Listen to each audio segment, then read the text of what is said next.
అందరికీ నమస్కారం. Welcome to SR spicy kitchen. ఈరోజు మనం చూడబోయే రెసిపీ పల్లీ చట్నీ ఆర్ వేసిన పప్పుల చట్నీ. ఇది ఎప్పుడు చేసే చట్నీయే కదా, ఇందులో కొత్త ఏముంది అని అనుకోకండి. ఇట్లా ఒకసారి ట్రై చేసి చూడండి. ఎప్పుడు చేసే చట్నీ కాకుండా ఇలా ఒకసారి ట్రై చేసి చూడండి. చాలా టేస్టీగా ఉంటుంది. ఇది ఎలా చేయాలో చూసేద్దాం పదండి. ముందుగా స్టవ్ ఆన్ చేసి ఒక బాండీ పెట్టి అందులో ఒక 5 పచ్చిమిర్చి వేసి కొంచెం ఆయిల్ వేయండి. అలాగే ఒక కప్పు వరకు వేసిన పప్పులు అందులో వేసేసి సారి అంతా మిక్స్ చేసేసేయండి.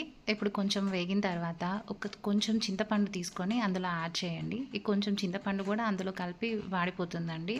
ఇవి మొత్తం కొంచెం వేగిన తర్వాత కొంచెం కొత్తిమీర, పుదీనా కూడా ఇందులో యాడ్ చేయండి. ఇదేనండి మంచి ఫ్లేవర్ వస్తుంది ఇది యాడ్ చేస్తే. ఈ కొత్తిమీర, పుదీనా కూడా కొంచెం యాడ్ చేసేసి ఒకసారి అంతా మిక్స్ చేసేసేయండి. ఇది ఆల్మోస్ట్ వేగిపోయిన తర్వాత శనగపప్పులు ఇప్పుడు కొన్ని శనగలు తీసుకొని అందులో యాడ్ చేసేసేయండి. ఇవి శనగలు అంటారు, పుట్నాల పప్పు అంటారు. సో ఇవి కొంచెం యాడ్ చేసేసి ఇవి ఎక్కువ ఫ్రై అవ్వాల్సిన అవసరం లేదండి, కొంచెం వాడితే సరిపోతుంది.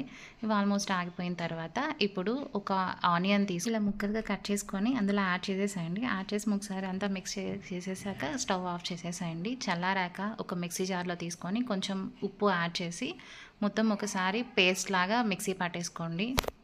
చూడండి ఇప్పుడు చట్నీ అంతా రెడీ అయిపోయింది. చూడండి కొంచెం గట్టిగా ఉంది. ఇది మిక్సీ పట్టుకున్నదంతా ఒక బౌల్ తీసుకొని ఆ బౌల్లోకి కన్వర్ట్ చేసేసుకోండి. ఇలా గట్టి చట్నీ ఉండించుకోవాలనుకుంటే ఇలాగే ఉంచేయండి. లేదు కొంచెం వాటరీగా కావాలనుకుంటే ఈ మిక్సీ జార్లో కొంచెం వాటర్ పోసి ఒకసారి మిక్సీ పట్టేసి ఈ వాటర్ని కూడా అందులో యాడ్ చేసేసేయండి. ఇప్పుడు కొంచెం పలచగా అయింది చట్నీ. ఇప్పుడు ఒకసారి ఉప్పు ఏమైనా తక్కువ ఉంటే ఒకసారి సాల్ట్ వేసుకొని ఒకసారి మొత్తం అంతా కలిపేసేసేయండి. ఇప్పుడు దీనికి పోపు పెట్టుకుందాము.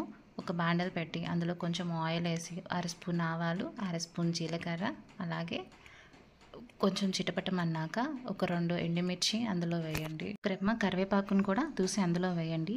ఇది మొత్తం బాగా వాడిన తర్వాత మనం ముందుగా పక్కన పెట్టుకున్న చట్నీ బౌల్లోకి ఈ తిరగమాతనంతా ట్రాన్స్ఫర్ చేసేసేయండి. చేసేసి ఒకసారి మొత్తం అంతా మిక్స్ చేసేసేయండి.